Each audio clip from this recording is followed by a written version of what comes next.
2,000 years before the invention of the crane, before steel cables, before hydraulics or diesel engines, human beings moved stones heavier than a fully loaded jumbo jet. Not with magic, not with mystery, with something far more astonishing, pure, disciplined human ingenuity.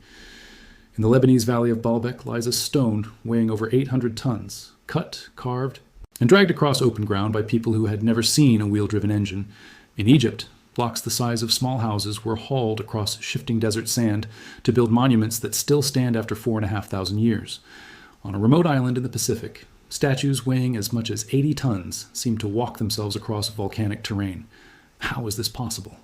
How did ancient builders, working only with wood, rope, muscle, and mathematics, achieve feats that still challenge modern engineers armed with satellites, 3D modeling, and heavy machinery? This is the story of how humanity moved mountains, one impossible stone at a time. For centuries, the movement of megalithic stones was treated as an unsolvable riddle, the kind of mystery that invited wild theories, lost technologies, forgotten civilizations, even extraterrestrial intervention. But as archaeology and experimental engineering have advanced, a very different and, in many ways, far more remarkable picture has emerged.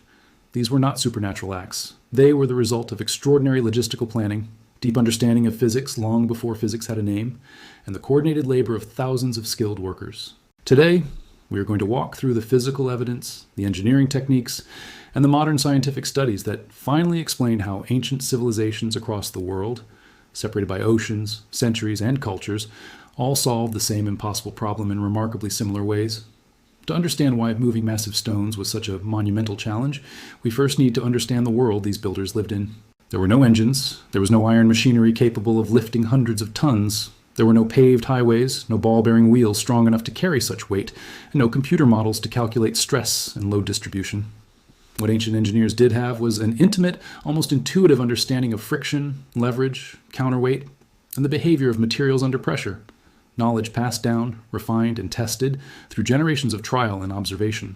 Every civilization that attempted this challenge faced the same set of brutal constraints: enormous weight, limited technology, unpredictable terrain, and an unforgiving margin for error. A single mistake could kill dozens of workers instantly. Consider the scale of what we're discussing. The largest stone at Baalbek, known as the Stone of the Pregnant Woman, is estimated to weigh around 1,000 tons. To put that into perspective, that is heavier than 2 Boeing 747 aircraft combined. It sits in a quarry only a few hundred meters from the temple complex it was intended for, and yet, for reasons still debated today, it was never moved. Nearby, other trilithon blocks weighing over 800 tons were successfully transported and lifted into a wall that still stands more than 20 feet above the ground. Picture the scene. Hundreds of workers, ropes stretched taut across the landscape, wooden beams groaning under unimaginable pressure, and a stone the size of a modern apartment building inching forward, meter by meter, across the ancient Lebanese terrain. So how did they do it? The answer begins with one of the simplest, most elegant tools ever devised by the human mind: the lever. Long before Archimedes famously declared that with a lever long enough he could move the world, ancient engineers were already applying this principle instinctively. By inserting long wooden beams beneath the edges of massive stones and pivoting them against fixed points, workers could lift and shift enormous weight using a fraction of the force that would otherwise be required. Egyptian tomb paintings and archaeological remains show wooden levers used precisely this way, incrementally raising blocks just high enough to slide supports beneath them. The second essential tool was the sledge, a simple wooden platform without wheels, dragged across the ground rather than rolled. This might seem primitive, but it was actually a brilliant engineering solution. Wheels, in this era, could not withstand the pressure of hundreds of tons without crushing under their own axles. Sledges distributed weight evenly across a flat surface, and more importantly, they could be paired with a discovery that would revolutionize our understanding of ancient transportation: lubrication. In 2014, physicists at the University of Amsterdam conducted an experiment that changed how we understand Egyptian construction, analyzing an ancient wall painting from the tomb of Jehuti-Hotep, which depicted workers pulling a massive statue on a sledge while a figure poured liquid in front of it. Researchers tested the effect of wetting sand ahead of a sledge's path. The results were staggering. Wet sand reduced friction by up to 50%, meaning the same number of workers could pull roughly twice the weight compared to dry sand. This single detail, pouring water just ahead of a moving sledge, helps explain how teams of a few dozen men could move stones weighing many tons across the desert, something that had previously seemed nearly impossible given the manpower depicted in ancient artwork. Rollers, too, played a critical role, particularly across shorter, harder terrain. Wooden logs placed beneath a sledge allowed it to roll forward, reducing friction significantly compared to dragging alone. As the sledge moved forward, workers would continuously retrieve the logs from behind and place them ahead, creating a kind of ancient conveyor system. This technique has been documented in multiple cultures, from Assyria to Southeast Asia, suggesting it was one of the most universally discovered solutions to the same fundamental problem. But moving a stone across flat ground is only part of the challenge. Ancient builders also had to lift these stones, sometimes dozens of feet into the air, and set them into precise position atop walls, temples, and pyramids. This is where the true genius of ancient engineering becomes undeniable. Archaeological evidence at sites across Egypt reveals the remains of massive earthen and mud brick ramps, believed to have been built alongside pyramids under construction. As workers dragged stones up these gradually inclined surfaces, the ramps allowed gravity's pull to be spread across a longer distance, dramatically reducing the force required at any single moment. In 2023, a discovery in the ancient Egyptian quarry of Hatnub introduced an entirely new theory.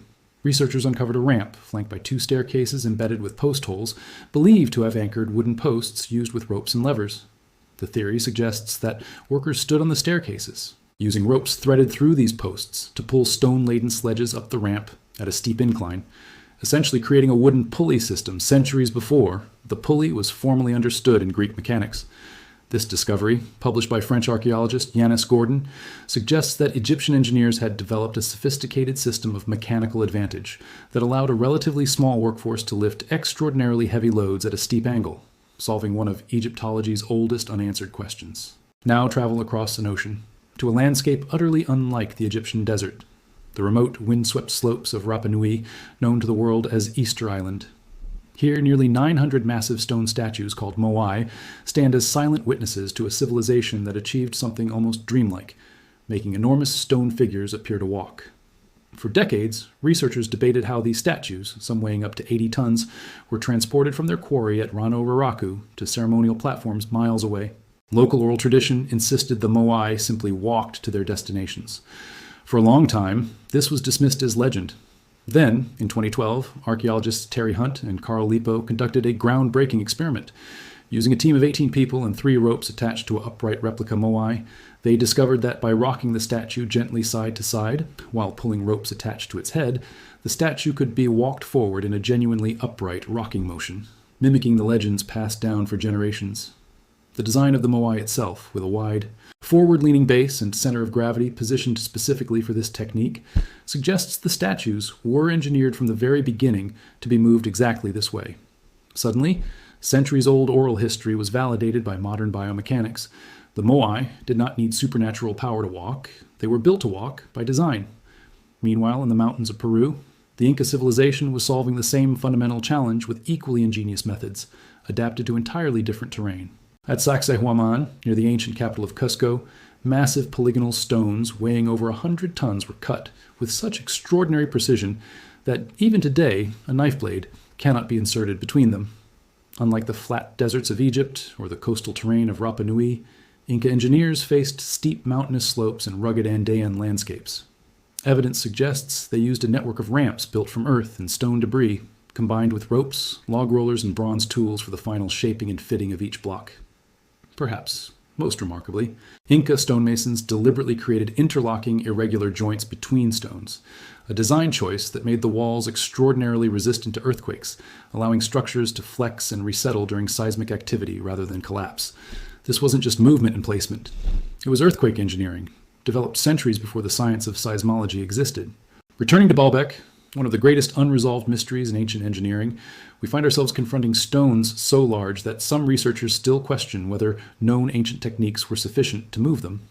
The trilithon stones, each weighing between 700 and 800 tons, were quarried, transported roughly to 800 meters, and lifted onto a platform already 20 feet high.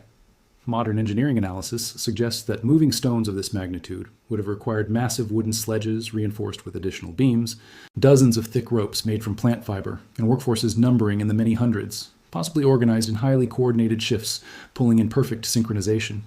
Some engineering historians propose the Romans, believed to be responsible for this particular phase of construction at Baalbek, used massive wooden cranes and pulley systems, technology they are known to have mastered elsewhere for lifting temple columns and city monuments. This is where modern science becomes essential to separating fact from fiction. Because for every verified engineering breakthrough, alternative theories have emerged suggesting ancient civilizations either possessed advanced lost technology or received assistance from extraterrestrial beings. These theories, while popular in some circles, ignore substantial physical evidence.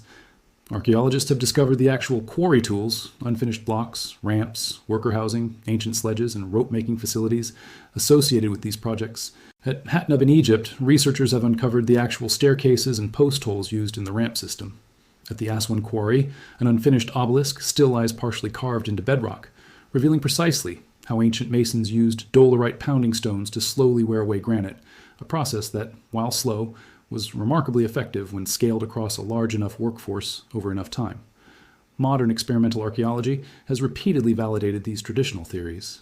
In multiple documented tests, teams using only ropes, wooden sledges, and water-lubricated sand have successfully moved multi-ton stones with far fewer workers than initially assumed necessary.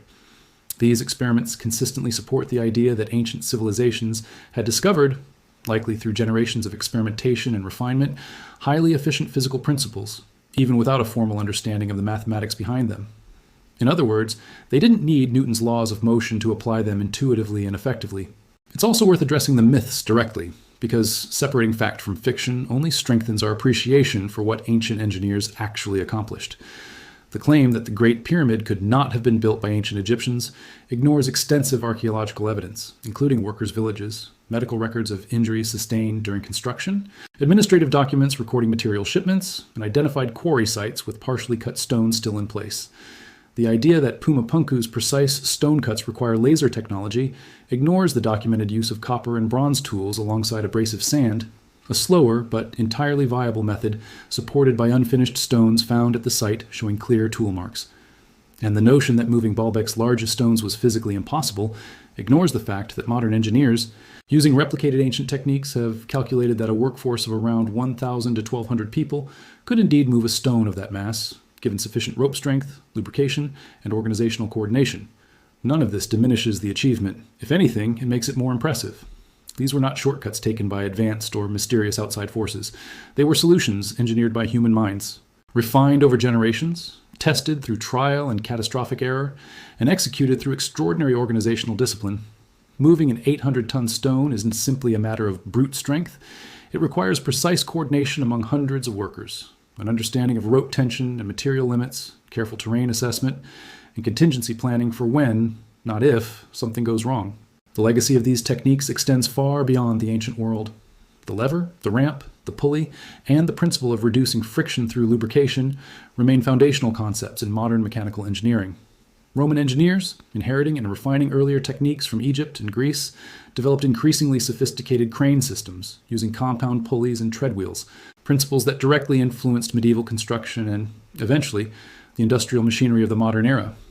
Even today, engineers studying heavy lift logistics, moving massive turbine blades, ship hulls, or bridge segments, return to these same basic principles. Distribute weight, reduce friction, apply mechanical advantage, and coordinate force with precision. Perhaps what's most remarkable is how many of these solutions emerged independently in civilizations with no contact with one another. Egyptian ramp systems, Inca, rope and lever techniques, and Polynesian rocking transportation methods all represent different answers to the same universal physics problem. This suggests something profound about human ingenuity itself, that faced with an enormous physical challenge and armed with nothing but patience, observation, and cooperative labor, human beings across different continents and centuries converged on remarkably similar engineering solutions. It wasn't magic. It wasn't lost technology from a forgotten super-civilization. It was human intelligence, applied relentlessly, generation after generation, stone after impossible stone.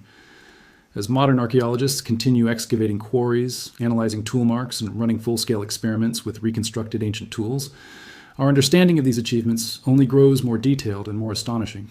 Every new discovery, a rope fragment preserved in dry desert sand, a forgotten ramp buried beneath centuries of debris, a set of post holes revealing a mechanical system centuries ahead of its assumed timeline, adds another piece to this extraordinary puzzle. And yet, mysteries remain. We still don't fully know why the largest stone at Baalbek was never moved from its quarry. We still debate the exact logistics of Stonehenge's bluestones, transported over 150 miles from Wales to southern England. We still uncover new evidence that reshapes our assumptions every few years. So the next time you stand before an ancient monument or see one glowing on a screen in stunning drone footage, Take a moment to consider the invisible history behind it. The ropes that strained under impossible tension, the workers who risked their lives inch by inch, the engineers who calculated angles and loads with nothing but experience and intuition, and the sheer, unrelenting human determination required to move a single stone weighing hundreds of tons. These weren't just monuments to gods, kings, or ancestors.